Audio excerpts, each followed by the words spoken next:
Hi guys, it's been a long time, so thank you and welcome back. Oh, what's been going on? So much. Moved house yet again, had no internet yet again, thanks to a mess up on behalf of a certain very large internet company in the UK who will remain anonymous.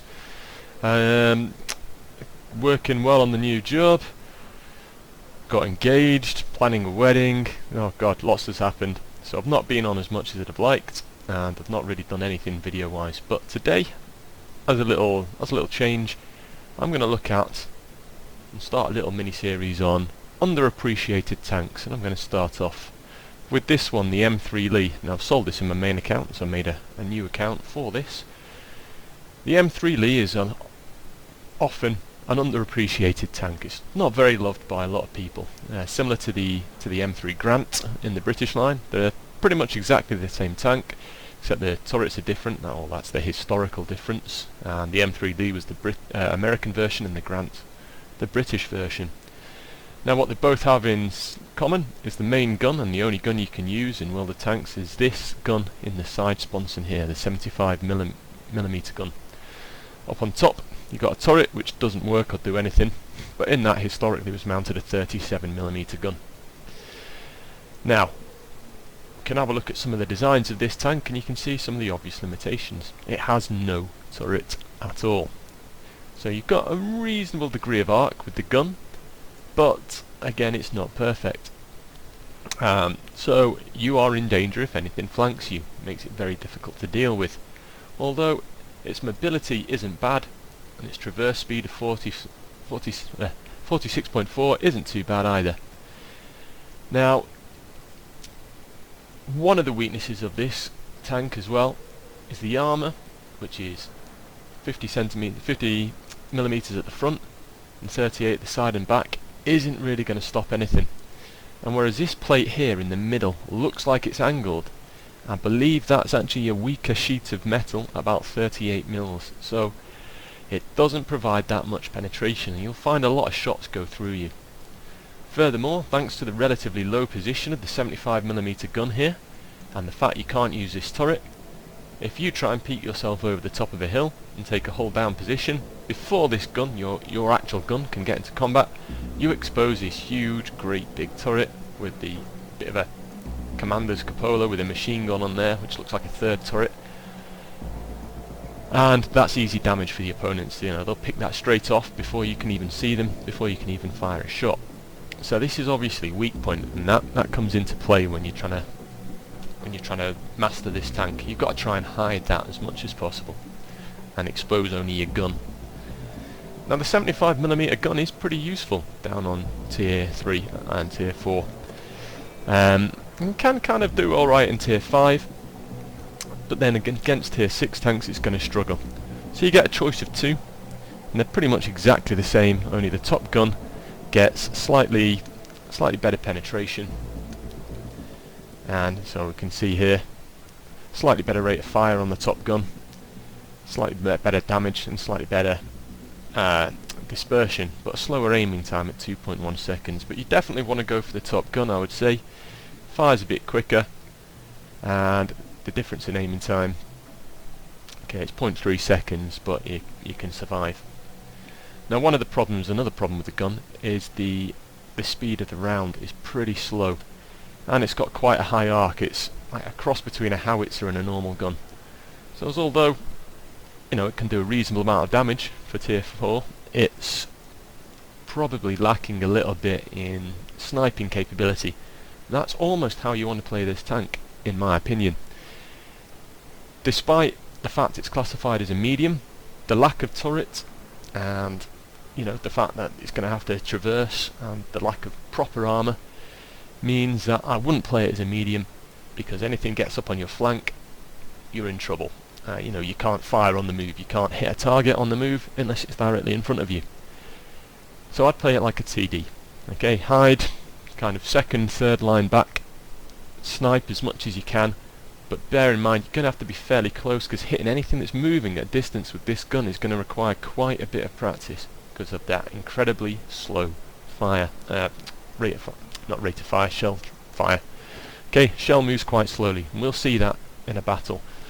So I'm not going to pick a battle here. I'm not going to go for a battle that's pre-played. I'm just going to press random battle. Now we're going to go in for it and have a little look. Hopefully the matchmaking will be good.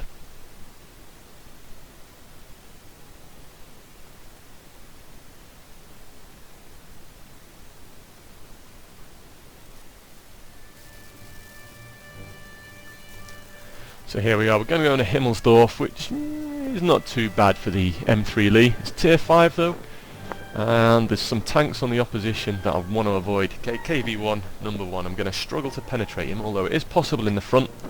However, rate of fire, he's going to annihilate me. T67 again, the rate of fire that it can put out, it will quickly smash straight through my armour. Now obviously KV1 on my team thinks it's an easy game. He says lol, DD, oh, big smiley face, nice game, easy win, we already win, so we'll see about that. Now as I said, it kind of works as a TD, although its view range isn't brilliant, and obviously it's got no camo. It's better, I can't do hold down over a hill, so I'm not going to go up the hill, because I'm going to be absolutely useless there. If I meet anything up that hill, I'm just going to get wiped out. So what I'll do at first is I'm going to take up a little sniping spot on this corner here. I'm going to try and hide as much of that big cancer as I can, and I'm ready to fall back if anything spots me before I spot them, which is probably highly likely. Nothing else has come this side. Banana Road is being heavily fought, and it looks like we've got a heavy tank going up the A9-A0 line, which is a bit of a worry because I don't really know what he's planning on achieving up there. Nothing much seems to be happening here at the moment. I am, as you can see, at the moment playing without any mods as well, so this is not what I wanted. Take out the big gun first if I can. Most dangerous one, then I'll work on the medium. So as you can see, the rate of fire on the gun's pretty good. Whoa, no, he's too well angled there. So I've got a fair bit of damage there. Sadly I've lost my mods, as I said earlier. I don't know quite how much damage I've done. I kind of gave up keeping up with the mods with all the updates to the game. Oh, and there's the enemy arty. Don't want to hang around too long. I can get my second shot off, should kill him. Yep, there we go. With the help from whatever's behind me. Try to do a little bit of a zigzag here in case anyone sees me. Oh, the KV1's not happy, I'm guessing he's died. Oh no, he's still alive. But he's gone from easy win to fuck team or something. Something like that. Apologies for my language. I'm going to try and flank these guys now, help out my team who are pushing. DW2's decided to go for me. I should probably move here. Get in one shot, that'll do. Okay, so as you can see, it's not a terrible tank. I've done alright there. I'm looking forward to showing you the what's it called, the battle screen at the end. But I'm gonna stop the recording and we'll come back to that.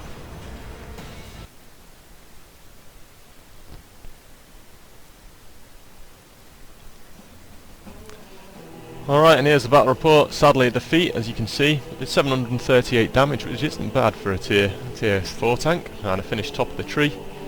2 kills, 738 damage, more than the KV1, who was going to say easy game, more than the Churchill one, who, again, another tier 5 tank, the KV1 was saying was the cause of all our misfortune. Sadly, we had several people on the team who managed to essentially do very little, but overall, that's just a little example there of how this tank, used correctly, isn't too bad. Okay, you can't think of it as a medium. You can't go chasing and leading the line. You're going to get killed if you do that. It's big, it's really tall, presents a high silhouette, so anything sees you, they're not going to find that much difficulty in hitting you. Whereas its speed's not bad, and its mobility's not bad. That doesn't help it survive really. If you're moving around, people are still going to take you off because you don't have the armour. The 75mm gun though, has a good rate of fire. So as we could see, I've got 20 rounds per minute, which is a good rate of fire. And if you're at kind of medium distance, you can really start doing a lot of pain to the enemy tanks. So a lot of people write it off, but it's not a bad tank. You've just got to play it right, and I know Jingles hates it, and that's because I know Jingles' playstyle is very aggressive, and I appreciate that a lot. It's good to watch, and it's good to play like that. But this tank cannot do it. It's not a medium, it's a tank destroyer in disguise. Alright, so if anyone has any comments about that, you agree, you disagree, you love this tank, you hate this tank, leave your comments below. If you hate it, I'll try and convince you that it's actually not a bad tank. It can be quite fun. It's not the best tank in the world, for sure. Plenty of other ones that are better, but I've got a mastery badge in it, 60% victory rate with 65 battles, so you know, you can use it to turn games.